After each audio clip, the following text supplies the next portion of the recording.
האם AI יחליף צלמים?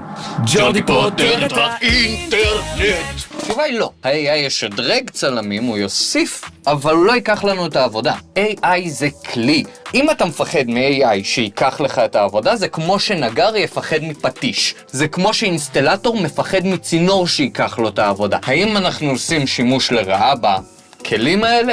חד משמעית כן, בגלל זה קיים לנו AI Slow. כל העניין הזה של Generative AI זה לא יותר מאנימציה סבירה של בוט. אני לא אומר לא להשתמש, אני לא אומר כן להשתמש, אני אומר שימו לב לצורך שלכם, שימו לב לרצונות שלכם, והאם זה משרת אתכם. זה אומר שמקצוע הצילום מת? לא. פאק נו, מקצוע הצילום לא מת כל עוד אנשים רוצים לתעד את המציאות שלהם ולא לייצר אותה מהדמיון. AI, לא AI, זה לא משנה. שטויות! ג'ורדי פותר את האינטרנט.